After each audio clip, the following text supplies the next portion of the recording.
Assalamualaikum warahmatullahi wabarakatuh. Kembali lagi bersama saya Ripa Saniatunisa Sabani.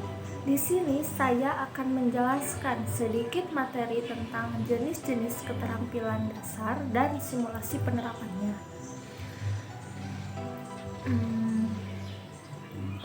Sebelum menjelaskan beberapa jenis-jenis keterampilan, di sini saya akan menjelaskan pengertian keterampilan dasar mengajar terlebih dahulu.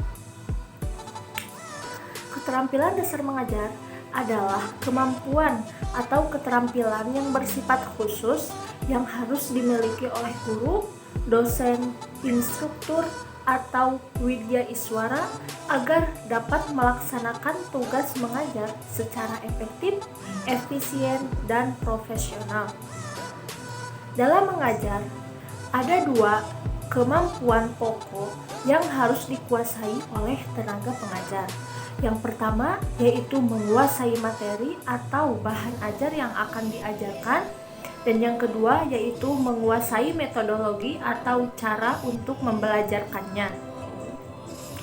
Keterampilan dasar mengajar mutlak harus dimiliki dan dikuasai oleh tenaga pengajar, karena dengan keterampilan dasar mengajar memberikan pengertian lebih dalam mengajar. Mengajar bukan hanya sekadar proses menyampaikan materi saja, tetapi menyangkut aspek yang lebih luas seperti pembinaan sikap, emosional, karakter, kebiasaan, dan nilai-nilai. Jenis-jenis keterampilan dasar mengajar ada 8.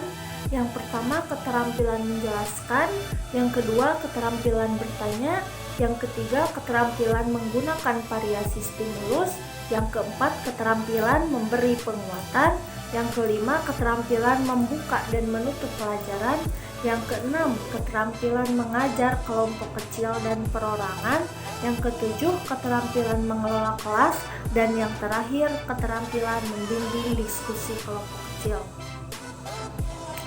Mari kita bahas satu persatu. Yang pertama yaitu keterampilan menjelaskan. Keterampilan menjelaskan adalah suatu keterampilan menyajikan bahan belajar yang diorganisasikan secara sistematis sebagai suatu kesatuan yang berarti, sehingga mudah dipahami para peserta didik. Prinsip-prinsip menjelaskan yaitu penjelasan harus disesuaikan dengan kemampuan dan karakteristik peserta didik. Selanjutnya, penjelasan harus diselingi tanya jawab, dan penjelasan materi harus dikuasai secara baik oleh guru. Aspek-aspek yang harus diperhatikan dalam menjelaskan yaitu bahasa yang digunakan dalam menjelaskan harus sederhana, terang, dan jelas. Bahan yang diajarkan dipersiapkan dan dikuasai terlebih dahulu.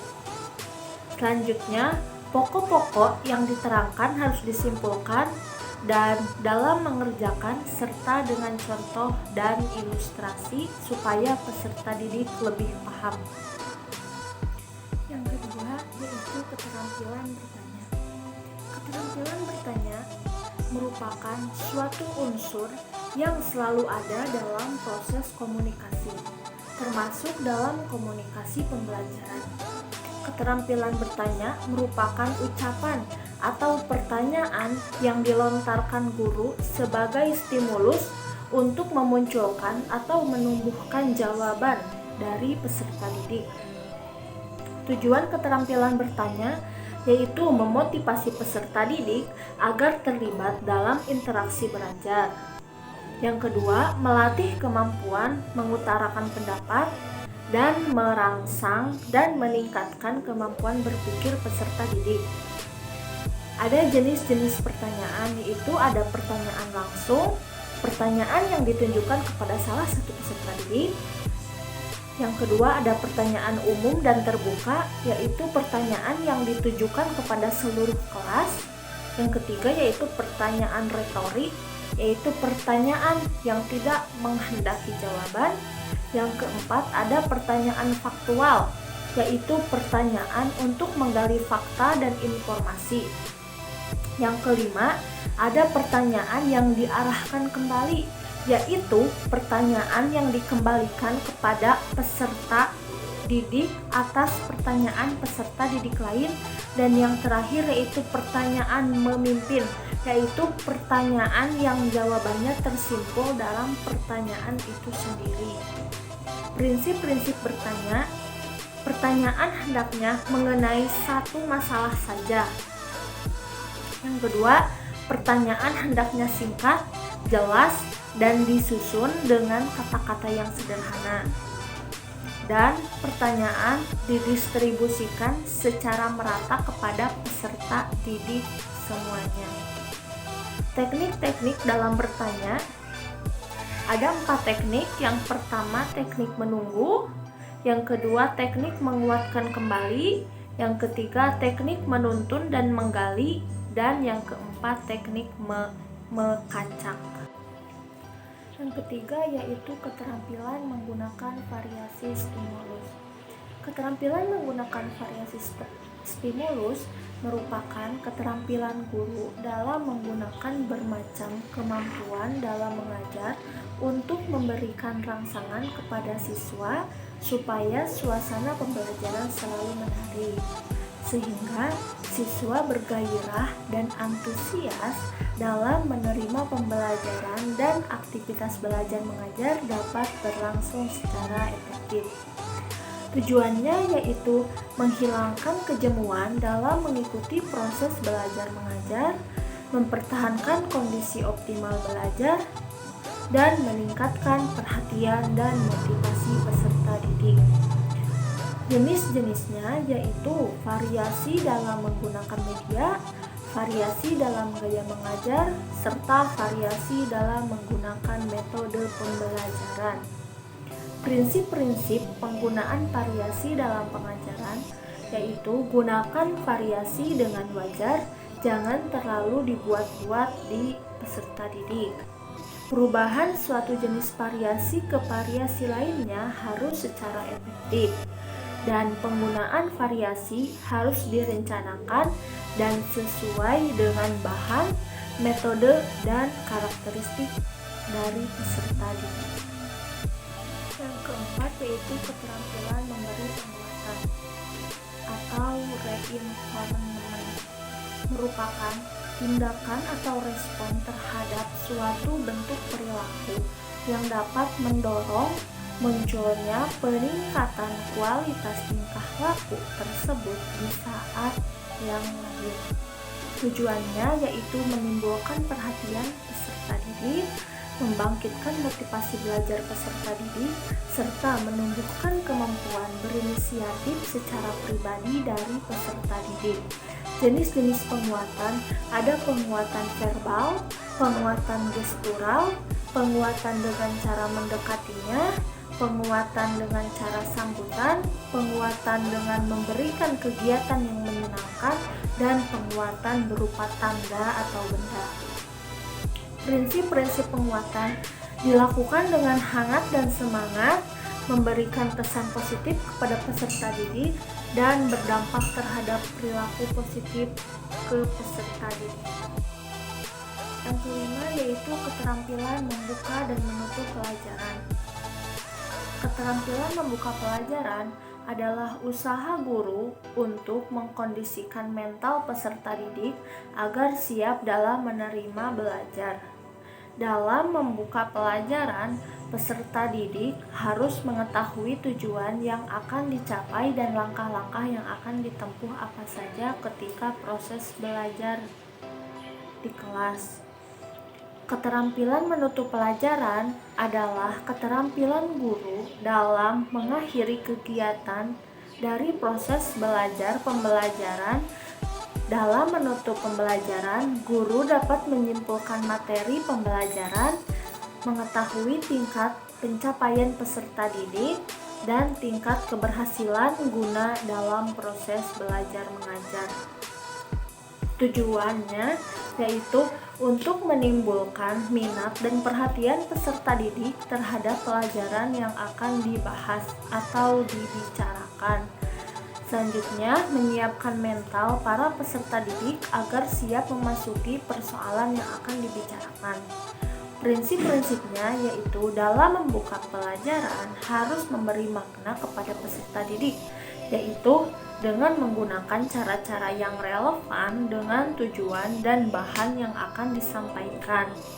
Hubungan antara pendahuluan dengan inti pembelajaran serta dengan tugas-tugas yang dikerjakan sebagai tindak lanjut nampak jelas dan logis.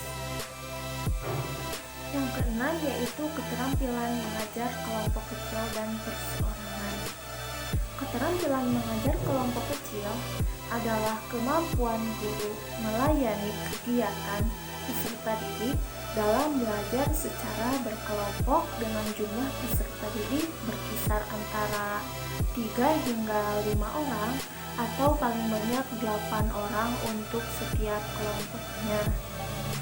Sedangkan keterampilan dalam pengajaran perorangan atau pengajaran individual adalah kemampuan guru dalam menentukan tujuan, bahan ajar, prosedur, dan waktu yang digunakan dalam pengajaran dengan memperhatikan tuntunan-tuntunan atau perbedaan-perbedaan individual peserta didik. Tujuannya yaitu keterampilan dalam pendekatan pribadi, keterampilan dalam mengorganisasi, keterampilan dalam membimbing belajar, dan keterampilan dalam merencanakan dan melaksanakan KBM. Yang ketujuh yaitu keterampilan mengelola kelas. Keterampilan mengelola kelas merupakan kemampuan guru dalam mewujudkan dan mempertahankan suasana belajar mengajar yang optimal. Tujuannya yaitu mewujudkan situasi dan kondisi kelas yang memungkinkan peserta didik mengembangkan kemampuannya secara optimal, menghilangkan berbagai hambatan dan pelanggaran disiplin yang dapat merintangi terwujudnya interaksi belajar mengajar. Prinsip-prinsipnya yaitu keluasan digunakan apabila guru mendapatkan hambatan dalam perilaku peserta didik sehingga guru dapat merubah strategi mengajarnya. Yang kedua yaitu kehangatan dan keantusiasan, dan yang terakhir yaitu bervariasi. Gunakan variasi dalam proses belajar mengajar. Komponen-komponen pengelolaan kelas ada 2, yaitu keterampilan yang bersifat preventif dan ada keterampilan yang bersifat represif. Yang bersifat preventif yaitu memusatkan perhatian, menunjukkan sikap tanggap, menegur, membagi perhatian, memberi petunjuk-petunjuk yang jelas, dan memberi penguatan. Sedangkan yang bersifat represif, guru dapat menggunakan keterampilan dengan cara pengelolaan kelompok, memodifikasi tingkah laku, dan menemukan dan memecahkan tingkah laku yang menimbulkan masalah. Hal-hal yang harus dihindari dalam mengembangkan keterampilan mengelola kelas yaitu ketidaktepatan memulai dan mengakhiri pelajaran. Yang kedua, pengulangan penjelasan yang tidak perlu. Yang ketiga, penyimpangan. Yang keempat, kesenyapan. Dan yang kelima, bertele-tele. Dan yang terakhir, kedelapan, yaitu keterampilan membimbing diskusi kelompok kecil. Diskusi kelompok kecil adalah suatu proses belajar yang dilakukan dalam kerjasama kelompok yang bertujuan untuk memecahkan suatu permasalahan, mengkaji konsep, prinsip, atau kelompok tertentu. Untuk itu, guru memiliki peran yang sangat penting sebagai pembimbing agar proses diskusi dapat berlangsung sesuai tujuan pembelajaran. Prinsip-prinsipnya yaitu laksanakan diskusi dalam suasana yang menyenangkan, berikan waktu yang cukup untuk merumuskan dan menjawab permasalahan, Dan yang terakhir yaitu rencanakan diskusi kelompok dengan sistematis. Komponen-komponen dalam membimbing diskusi kelompok kecil yaitu memperjelas permasalahan, menyebarkan kesempatan berpartisipasi, dan pemusatan perhatian. Dan hal-hal yang harus dihindari dalam diskusi kelompok kecil yaitu melaksanakan diskusi yang tidak sesuai dengan karakteristik dan kebutuhan peserta didik.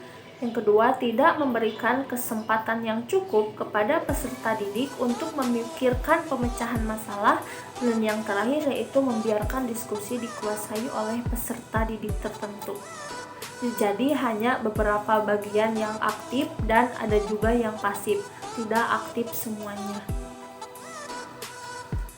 Dari berbagai jenis keterampilan dapat kita terapkan dalam simulasi penerapan belajar dan pembelajaran. Kita sebagai guru dapat menjelaskan materi tersebut kepada anak didik, tetapi bisa diselingi dengan argumen kita sendiri supaya lebih yakin oleh kepada peserta didiknya, dan kita juga sesekali dapat bertanya kepada peserta didiknya supaya tidak banyak peserta didik yang mengantuk, yang tidak konsentrasi, sehingga ketika kita menjelaskan peserta didik tahu bahwa kita akan selalu bertanya kepada mereka. Dan kita juga dapat menerapkan simulasi penerapannya di keterampilan, yaitu dengan cara membuat organisasi kelas atau dengan juga membentuk sebuah kelompok kecil untuk berdiskusi maupun kelompok besar. Dan kita juga dapat memberikan tugas individu kepada peserta didik supaya peserta didik dapat mencapai tujuan pembelajaran. Sekian penjelasan materi dari saya. Mohon maaf bila banyak kesalahan dan kekurangan, dan mungkin sedikit penjelasan mudah-mudahan bermanfaat tentang jenis-jenis keterampilan dasar mengajar dan simulasi penerapannya. Terima kasih. Wassalamualaikum warahmatullahi wabarakatuh.